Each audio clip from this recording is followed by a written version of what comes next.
Oke, kita bahas ini. Yuk, pernah nggak sih kamu punya ide gede banget, sebuah rencana brilian yang rasanya, wah ini bisa mengubah segalanya. Tapi kamu nunggu momen yang pas, waktu yang sempurna buat mulai. Nah, perasaan inilah yang mau kita kupas tuntas sekarang. Satu kalimat ini aja, percayalah ini jadi penghalang terbesar buat banyak banget orang. Kedengerannya sih bijak ya, tapi serius, ini justru bikin kita nggak gerak sama sekali.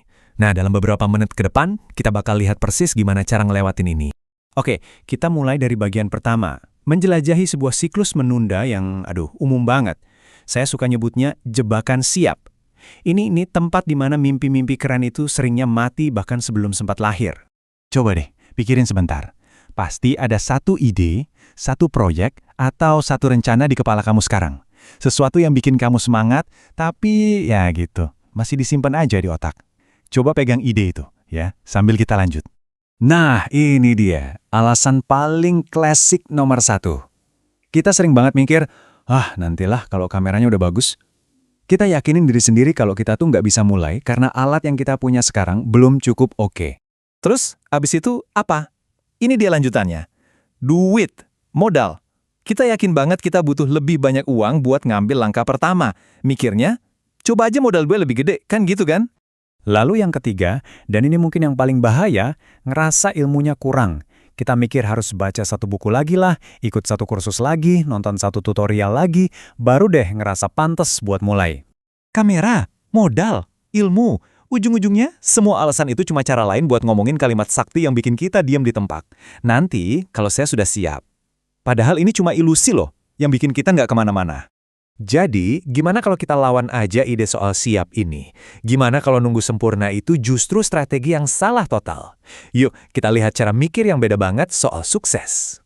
Coba deh lihat perbandingan ini. Di satu sisi, ada yang nunggu sempurna, nunggu rencananya paling canggih.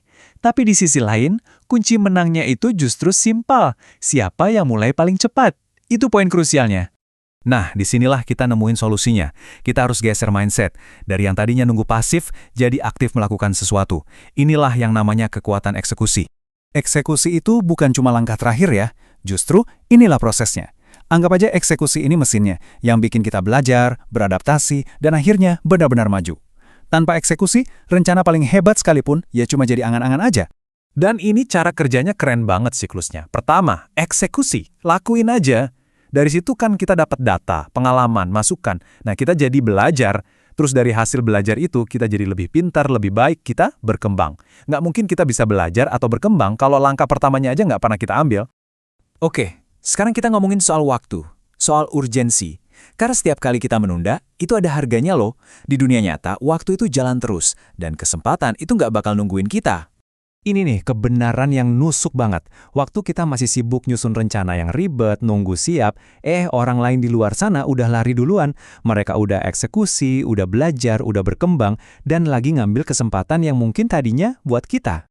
Jadi setelah kita bahas semua ini, pertanyaannya tuh bukan lagi, kapan ya saya akan siap? Pertanyaan yang jauh lebih penting yang ini. Bukan besok, bukan minggu depan. Coba pikirin, apa satu hal kecil, sekecil apapun, yang bisa kamu eksekusi hari ini juga untuk memulai rencana besar kamu itu? Apa?